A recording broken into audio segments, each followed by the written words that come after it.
Bonjour, chronique essai aujourd'hui et essai sur le cinéma japonais, essai japonais par ailleurs puisque je vais parler donc du cinéma japonais, Nihon Negashi, de Tadao Sato. Alors c'est un livre qui est paru aux éditions du Centre Georges Pompidou dans la collection Cinéma Pluriel, c'est traduit du japonais par Karine Cheno, Rosemary Makino-Fayol et Chiharu Tanaka. Le livre originel, donc Nihon Negashi, date de 1995. Il a été en fait un peu retouché pour cette édition française de 1997. Et il compte deux volumes, le premier de 264 pages et le deuxième de 324. Donc encore un ouvrage portant sur le cinéma japonais envisagé de manière globale.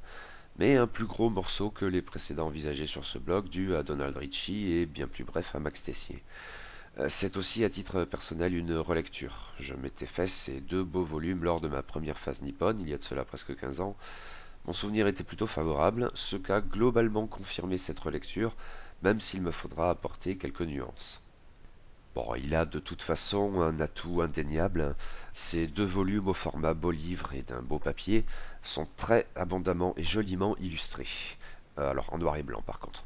Les autres ouvrages consultés ne peuvent tout simplement pas rivaliser avec celui-ci à cet égard. Parcourir ces beaux objets n'en est que plus agréable, et cette illustration éclaire éventuellement des choses qui demeureraient sans doute bien trop abstraites, à se voir simplement consacrer quelques lignes sans véritable référent visuel. L'autre grand atout de ce cinéma japonais du célèbre critique nippon Sato Tadao, adapté plutôt que simplement traduit de son Nihon Negashi originel en 4 volumes, réside à mon sens dans le premier des deux tomes.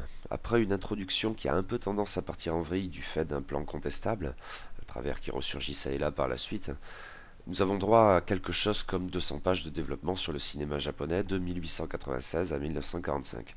C'est bien plus que dans le bouquin de Ritchie, sans même parler de celui de Max Tessier. Et c'est passionnant. Vous me direz, ouais, mais la plupart de ces films ont disparu et ou n'ont jamais été diffusés en dehors du Japon. Ce qui est parfaitement exact. Seulement l'étude de Sato Tadao est très serrée et passionnante de bout en bout, avec des focales de temps à autre sur tel ou tel sujet particulier très appréciable. Par exemple sur ces acteurs japonais partis à Hollywood et qui tournaient dans des films très péril jaune, le plus célèbre étant Hayakawa Sessue. Mais ce n'est qu'un exemple parmi tant d'autres. On pourrait parler aussi des rapports entretenus avec le kabuki, notamment via les acteurs de rôle féminin, Ron Nagata, ou encore des effets spéciaux dans le cinéma de propagande, ou comment certains cinéastes ont trouvé à ne pas se mouiller pendant la guerre, ou bien au contraire en ont fait les frais. Plein de choses passionnantes. Tout ceci étant largement inédit pour le lecteur occidental, il y a vraiment de quoi faire dans ce premier tome. Cependant, le format employé jusqu'alors trouve probablement ses limites dans le tome 2. Non qu'il soit proprement parlé mauvais, il ne l'est pas, mais il est épuisant, disons, et lacunaire. En effet, le livre de Sato Tadao, pris dans sa globalité, a un côté encyclopédique qui, tout d'abord, le sert, mais le dessert en définitive à force d'accumulation. L'analyse transversale cède éventuellement le pas à la multiplication des notices consacrées à tel film, puis tel autre, c'est sans fin. À n'en pas douter, Sato Tadao évoque beaucoup plus de films que Donald Ritchie et compagnie, et par ailleurs de manière plus approfondie. Cependant, ce format qui me paraissait approprié dans le premier tome perd en pertinence dans le second, où l'ouverture internationale du cinéma japonais et tout autant la litanie des grands noms et des grands films connus rend le tableau à la fois plus fatigant à la lecture, on enchaîne les notices et l'écueil de la paraphrase est toujours à craindre, et frustrant de par son caractère lacunaire, car avec les centaines d'œuvres évoquées ici, on ne peut que s'étonner de certaines lacunes. S'étonner, ce n'est peut-être pas le mot, car c'est souvent le cinéma de genre qui trinque comme toujours.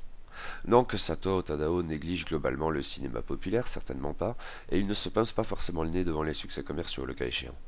Mais voilà, s'il est très volubile concernant quantité de mélodrames ou de comédies légères, il ne dit qu'assez peu de choses au mieux concernant les films de Yakuza ou certains Pinkoega.